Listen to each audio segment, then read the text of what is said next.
सिर्फ एक बात की है कि हमने इस पाकिस्तान को हकीकी आज़ादी देनी है और ख़ुद मुख्तारी देनी है।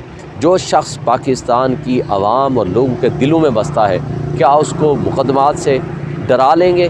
क्या डंडे के ज़ोर से लोगों के नज़रियात तब्दील कर लेंगे? ये मुमकिन नहीं है।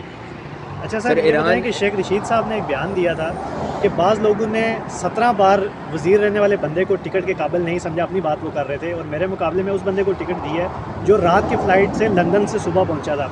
तो क्या शेख रशीद साहब ने कोई टिकट के लिए कोई रब्ता किया था या नहीं किया था, उस हवाले से थोड़ा सा बता दीजिए। ये टिकट के लिए उन्होंने रब्ता किया था, मेरे से भी किया था। देखिए, ख़ान साहब अगर किसी के बारे में अच्छे जज्बात भी रखते हों, मगर क्वेश्चन ये है कि अगर किसी ने प्रेस कॉन्फ्रेंस की है या ऐसे अल्फाज इस्तेमाल किए हैं जो हाई कोर्ट के सामने खड़े होकर किए हैं, अगर एक शख्स को आप माफ़ कर दें तो फिर सबको क्यों ना माफ़ करें। बात यह है एक उसूल की है, और ख़ान साहब ने उसूल पे एक फ़ैसला किया है। हम सब ख़ान साहब के फ़ैसले के पाबंद हैं। सर, ईरान ने जो बैलिस्टिक देखें, अभी ये चूँकि एक सेंसिटिव सिक्योरिटी इशू है, मेरा ख़्याल है कि हमारी कंसल्टेशन के बगैर मेरी स्टेटमेंट देना वो को मुनासिब नहीं होगा। लेकिन एक बात तय है कि ये सिक्योरिटी इदारों की ज़िम्मेदारी है कि इसको और हमारी गवर्नमेंट्स को प्रॉपरली बैठ के पहले प्रोब करें कि ये कहाँ से आया, कैसे हुआ, और क्यों हमारी एक दोस्त मुल्क, ईरान हमारा दोस्त मुल्क है, उसने क्यों ऐसी हरकत की, अगर उसने की है। क्योंकि अभी मुतज़ाद ख़बरें भी आ रही हैं कि उन्होंने कहा है कि नहीं जी, वहाँ को बलोच किसी एरिया से किसी ने मारा है। ये हमें नहीं पता कि क्या असल बात है। लेकिन एक बात है, जब आप अपनी ड्यूटीज़ छोड़ के सियासत में पड़ जाएंगे, जब अपना काम आप नहीं करेंगे, तो आप सिक्योरिटी इश्यूज़ को कौन देखेगा? ये सबसे बड़ा सिक्योरिटी फेलियर है, और इसके बारे में प्रॉपरली हमारे सिक्योरिटी इदारों को, हमारी हुकूमतों को बैठ के इसमें सोच विचार करना चाहिए और अपनी कमज़ोरियों का ख़ुद एहतसाब करना चाहिए और उसके बारे में फिर प्रॉपर रिस्पॉन्ड करना चाहिए। सरकारी इलेक्शन कमीशन में इमरान और आप देखिए, कोई तलखलामी नहीं, मैंने उनको एहसास दिलाया कि आप इतना बड़ी नाइंसाफ़ी आपने की है, इस मुनसिफ की कुर्सी पे बैठ के आपने हमसे बल्ले का निशान छीन लिया। 25 करोड़ आवाम से वो हक़ छीन लिया जो उनका हक़ है कि वो किसको वोट देना चाहते हैं, और आप यहाँ बैठ के इतना जुल्म और जबर और बर्बरियत अपनी आँखों से देख रहे हैं और उसके ऊपर खामोश हैं। अगर हम सिर्फ तनकीद करें तो आपकी नज़र में तौहीन इलेक्शन कमीशन बन जाती है, और बाकी पार्टियाँ करें, सुप्रीम कोर्ट के ख़िलाफ़ करें या आपके बारे में करें, तो आप उसके बारे में कुछ नहीं कहते। तो ये जो तर्ज़ अमल है, सुप्रीम कोर्ट ने, इन्होंने कहा है सुप्रीम कोर्ट ने बल्ला छीना है। मुझे बताएं, आर्डर तो इनका था, दोनों ने छीना है। इन्होंने छीना है, पेशावर हाई कोर्ट ने हमें दिया है, और सुप्रीम कोर्ट ने दोबारा छीन लिया। तो बात यह है कि असल आर्डर तो इनका है। ये अपने आप को बरीउ ज़िम्मा कैसे कह सकते हैं? इनको पूरा पंजाब में जो कुछ हो रहा है या पाकिस्तान में जो कुछ हो रहा है वो इनको नज़र नहीं आता।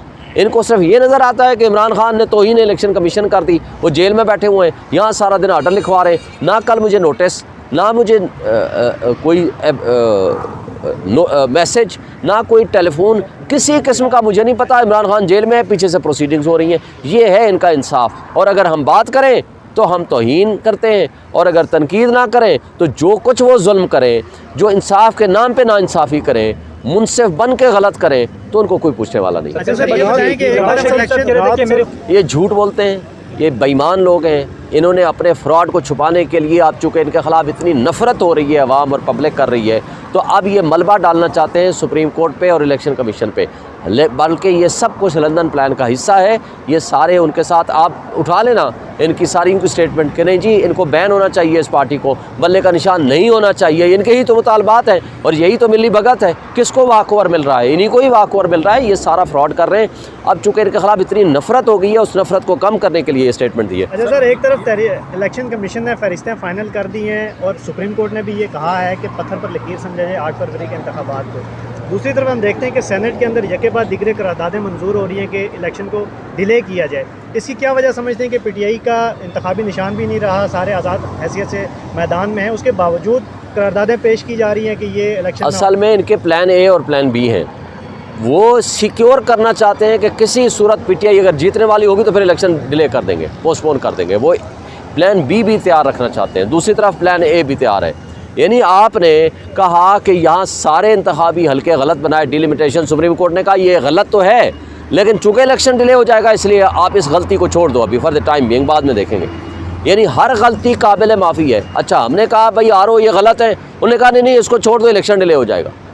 अच्छा, सब कुछ गलत छोड़ दो, लेकिन अगर हमारे इलेक्शन में उनके बकौल कोई इरेगुलरिटी है तो जो महीने बाद इलेक्शन कराना है, नहीं नहीं नहीं नहीं तुम्हारी इरेगुलरिटी काबिल मुआखज़ा है, आपको नहीं छोड़ेंगे, हम इलेक्शन तो कराएंगे लेकिन आपके बगैर कराएंगे। भाई हम गए थे इलेक्शन लेने के लिए और इलेक्शन हो रहा है हमारे बगैर, ये है इंसाफ। पिछले साल 2 फैसले हमारी ही एप्लीकेशनों पे आए, जो कहा गया 30 अप्रैल को इलेक्शन कराओ, फिर कहा 14 मई को इलेक्शन कराओ, फिर तीसरी एप्लीकेशन थी जिस पे ये आर्डर हुआ 8 फरवरी को। अब जज साहब उस दिन भी कह रहे थे कि देखें हमने ही कहा ना इलेक्शन कराओ, भाई आपकी मेहरबानी, आइन कहता है इलेक्शन कराओ, आपने तो डिले करा दिया बल्कि। लेकिन भाई जो हम पटिशनर हैं, हम कह रहे हैं इलेक्शन कराओ, लेकिन हमारे बगैर इलेक्शन, इस इलेक्शन की क्या हैसियत है? सर मरियम